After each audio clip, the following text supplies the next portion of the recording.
From your local Houston BMW Center studios, welcome to the Public Affairs Podcast, addressing local issues that affect our nation and shape our world. I'm your host, KG Smooth.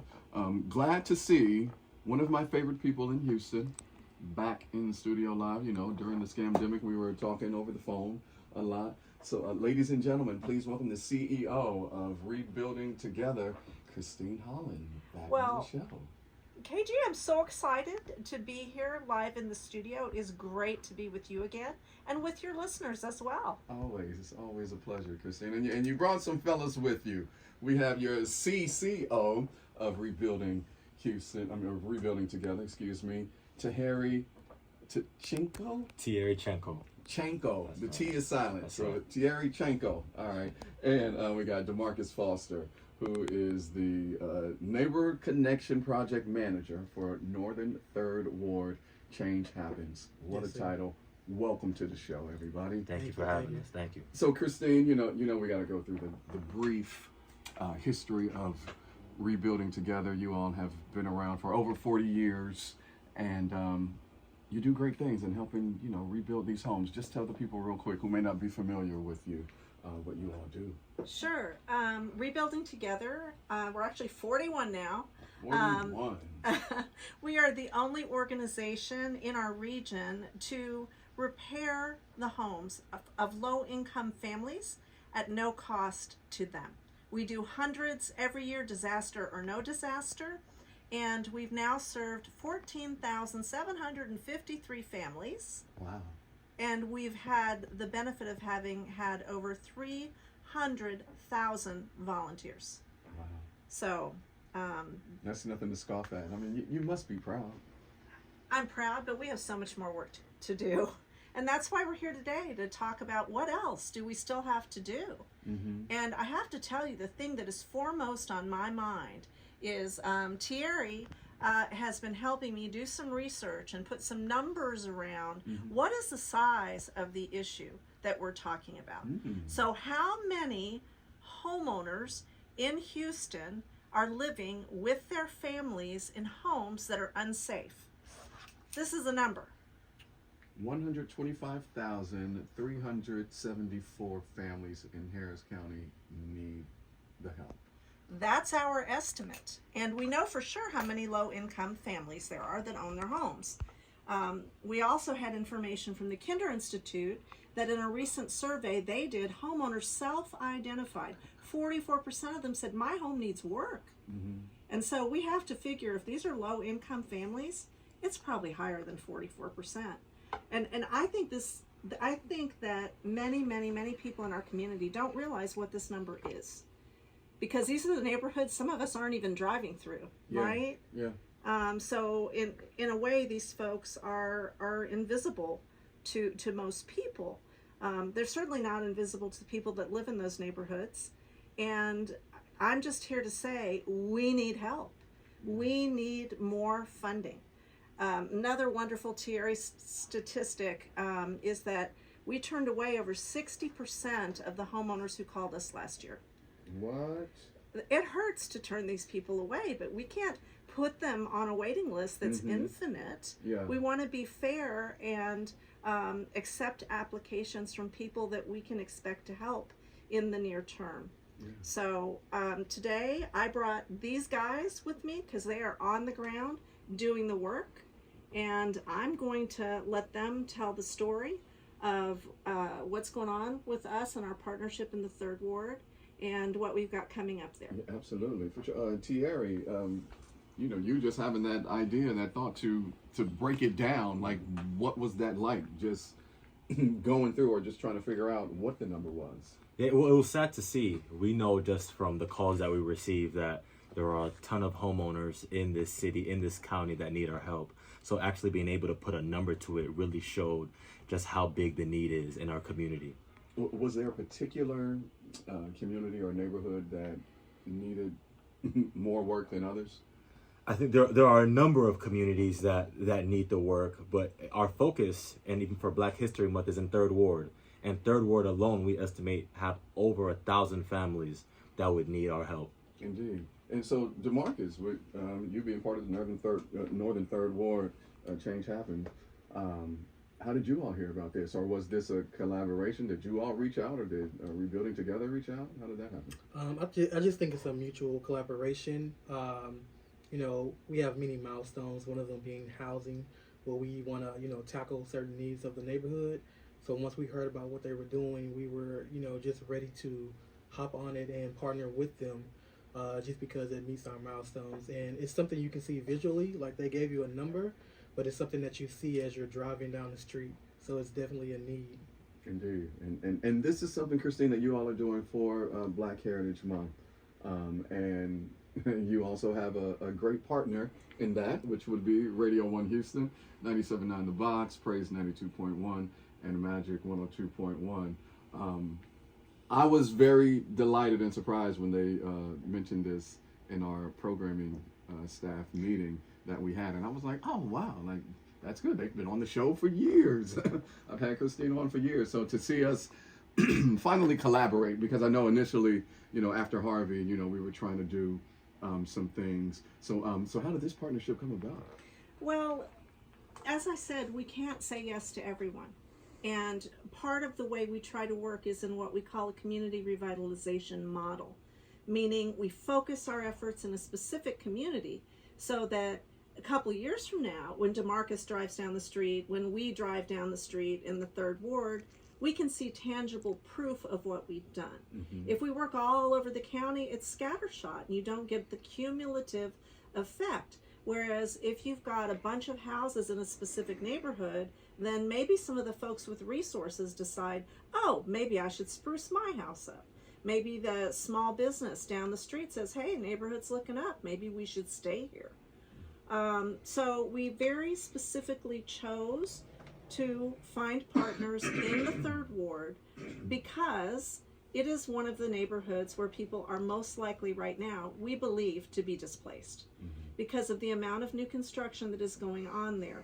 And we can't stop progress. We're not looking to stop it. We are looking to give families who've been in that neighborhood for generations a choice. Do you want to sell grandma's house to the developer? Or would grandma like to stay in her house if the roof didn't leak into her bed, and if there weren't holes in her floor, and if her electrical didn't make her afraid to flip a light switch on? Would she want to stay? And so we are about that choice. And we don't walk into a neighborhood and say, hey, we're here. So I was working with a couple of folks that are very involved in the 3rd Ward. Curtis Davis and I both work on the Houston Housing Collaborative together, and he introduced me to the Northern 3rd Ward folks, and then the Change Happens folks, and Ted Andrews in particular over there has been a huge partner to us. So we did a pilot for a year, and at the end of the year we sat down and we said, okay, are we happy? Do we want to keep doing this? So this is not for 1 month. We've been at it for a year. And we plan to stay in that neighborhood until everybody who needs help has been helped. It might be 5 years. This is not just for Black History Month, but we did think it was a really good time to get the word out and to dovetail with some of the work that media is already doing. I love the fact that you all are encouraging those folks, if they want to stay, if grandma wants to stay in the house, we can fix up those small things, because the gentrification is it's on fire. I mean, they're trying to move out, and even strong arm. I've even heard situations where a family was strong armed out of their home and that land, so these developers can come. DeMarcus, tell us about Change Happens.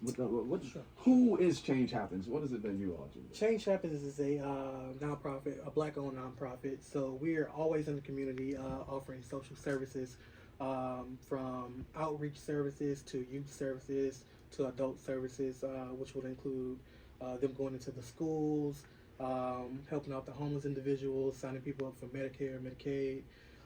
And part of my program, we're kind of doing outreach, so we're out in the community. So we're just offering those services to the people who would normally not have those opportunities to receive any of those things, or know about that information that's out there of how they can do better, just depending on what their needs are. And what's so great about The Northern Third Ward Neighborhood Implementation Project, which is my specific area, is that we have this great neighborhood that is so full of history. When you think about, Jack Yates High School, the El Dorado Ballroom, Emancipation Park, so many historic landmarks. I can't wait for the El Dorado to get done. Yeah, I can't wait either. That's going to be awesome. And you have all this new development coming up, and you have new residents who are coming into the neighborhood, but we cannot forget about the residents who have been there for years. What's so great about what we do is that if we don't have the resources to help the individual, we'll partner or find someone who can. The partnership we have with Rebuilding Together now, at one point we were offering utility resources. We always wanted to come in and try and fix up a house or do something like that, but we didn't have that capacity.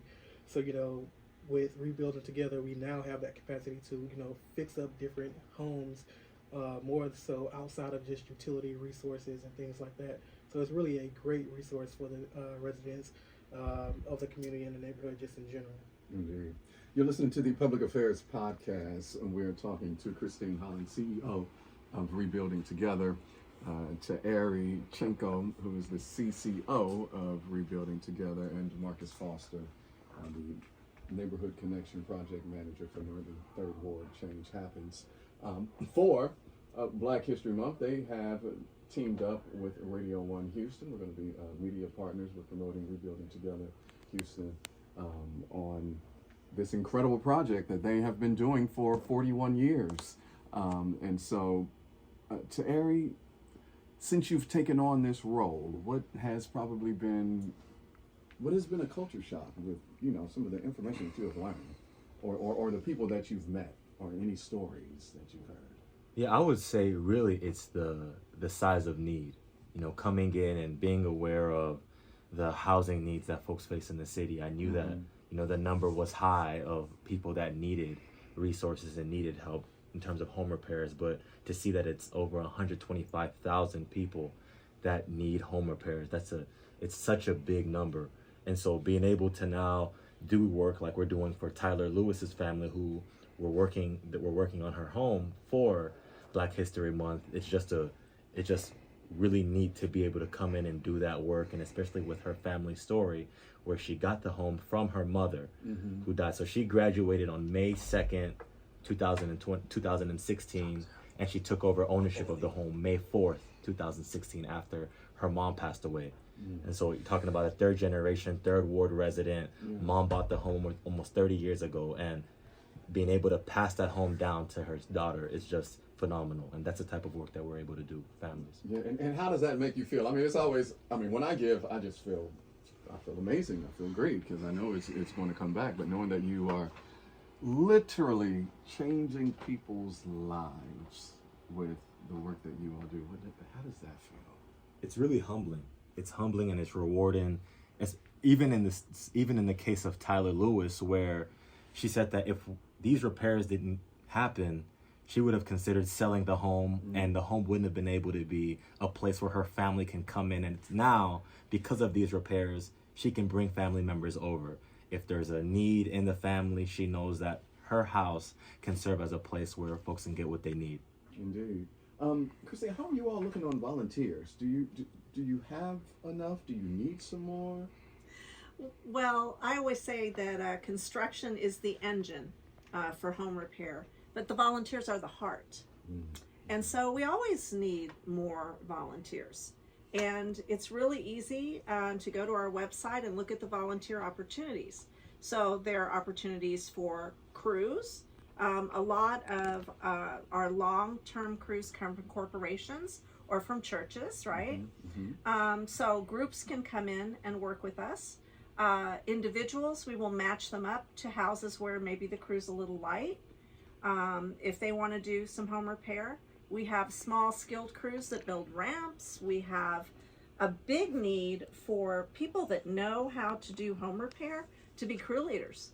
because a lot of the younger folks that want to volunteer with us, let's face it, they don't have shop in high school anymore. No, They haven't had it for a long time. No, they don't And even teach cursive writing anymore in high I school. know, and math is Much not less. the same, right? Listen. But so we know it's very different, and a lot of folks don't feel like maybe they have the skills, and so we really need what we are calling super crew leaders.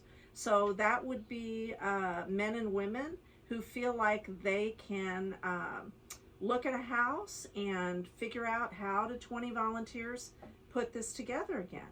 And we have training for that. We provide all the materials. We can provide tools, or they can bring their own tools. And I think it would be a really rewarding experience to teach other people how to do the work. Yeah. So that's probably the biggest need that we have.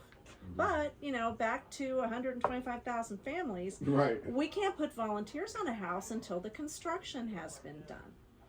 And we don't work on houses on the outside and make them beautiful if they're not structurally sound. They have to be safe. They have to be healthy. They have to be able to withstand, we hope, the next disaster, right? So that's what we're trying to accomplish. So our average construction cost on a house is well over $15,000. And we're just doing to each house, what do they need to be safe, healthy, and resilient, right? But until we do that, we can't have the volunteers come. So it's a puzzle, putting all the resources together to make this work. And Thierry, who's only been with us about 9 months now, he's been a big help in all of this, because he's able to be in the community and able to do some of the things that before only I did. So it's definitely made us stronger to have someone in his role. Plus, just managing the data, I mean, is a big deal. Also, client services reports to him. Those are the frontline folks who answer the phones live and in person 5 days a week at Rebuilding Together. So I think we continue to become a better organization and to give our homeowners more in every way that we can. But we can't do it alone. Yeah, absolutely. DeMarcus, you also being boots on the ground, like, what has your experience been with this collaboration with Rebuilding Together? You know, it's just been great. I think one of the most satisfying things is to do what seems to be impossible for some people. We had a showcase back in November with one of the homeowners, and we did repairs to her home, and I believe she mentioned, like, you know, she never would have thought that she could have gotten the amount of work done to her home that she received. So it's always satisfying just to see that and hear them say that, because you're doing the impossible for someone. So that's where it really counts. Indeed. The weeks that I don't have it on hand. I was trying to find it when we will be with you all. Can you guys, do y'all know when? Yes, it'll be February 20th to 24th. Okay, so this coming week, this coming week we'll be with Rebuilding Together, and we'll be out there. I'll be out there as well. You know, get our hands dirty. I love stuff like this.